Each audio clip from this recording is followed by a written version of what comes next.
நேற்றைக்கு கூட்டத்துல நீங்க எடுத்துக்கிட்ட அரசியல் எப்படி பார்க்கறீங்க? கொஞ்சம் உக்கிரம், வேகம், அவருடைய கோபம், அதுவும் எம்ஜிஆர் ஜெயலலிதா சொன்ன தீய சக்தியை நானும் சொல்றேன்றாரு. என்ன சொல்ல வராரு? அவங்க தொண்டர்கள் யாரும் ஆதவர்ஜுனா நினைக்கிறது மாதிரியோ ஜானாரிக்குசாமி ஆன்டி ஸ்டாலின் கிடையாது. ஆதவர்ஜுனா ஆன்டி ஸ்டாலினா நினைக்கிற மாதிரியோ, விஜய் ஆன்டி உதயநிதி ஆகி ஆன்டி டிஎம்கே இருக்கிற மாதிரியோ அந்த கேடர்ஸ் இல்லை. நீங்கள் தெளிவாக இதை போட்டு போட்டு பாருங்க. அவர் பேசும்போது நம்ம அரசியல் எதிரின்னு சொல்லுவார்.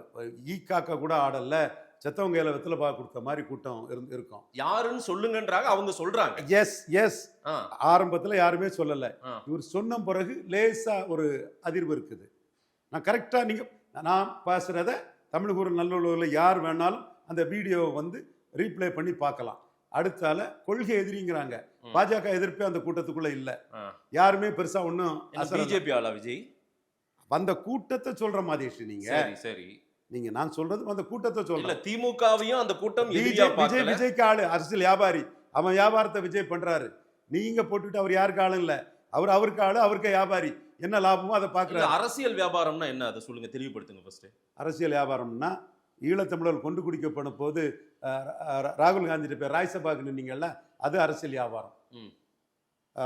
மோடி கிட்ட போய் நின்று ஜெயலலிதாவை தோக்கடிக்கலாம்னு நினச்சிக்கிட்டு ஜெயலலிதா 6% வாக்கு உயர்ந்த பிறகு 39-37 பெற்ற பிறகு வாயை மூடிட்டு இருந்தீங்கல்ல, மரணம் அடையது வர வீராதி வீரர் சூராதி வீரர் சிங்கம் மரணம் அடையது வர பொத்திக்கிட்டு இருந்தீங்கல்ல, அது அரசியல் வியாபாரம். வாயை திறந்தா நஷ்டம் வருங்கிற வியாபாரம் அது இல்ல. அன்னைக்கு ஃபுல் டைம் பொலிட்டீஷியன் ஆகணும்னு அவர் விருப்பத்துல இல்ல. அது ஒரு அரசியல்வாதியா அன்னைக்கு போய் பார்க்கல, நடிகரா போய் பார்த்தா. அது உங்க கருத்து. அது வரை அரசியல் பேசல.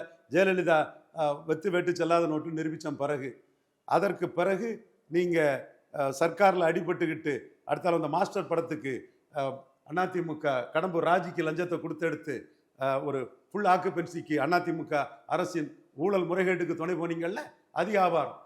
இப்போ வியாபாரம்னா என்னன்னு தெரியுதுல்ல. எல்லாத்துலேயும் விஜய்க்கு லாபம் இருக்கு. இன்வெஸ்ட் பண்ணி படத்துக்கு 10 ரூபா இன்வெஸ்ட் பண்ணி படத்துக்கு 30 ரூபா வசூலை கூட்டுறது வியாபாரம். முழுமையான ஒரு வியாபாரி விஜய்.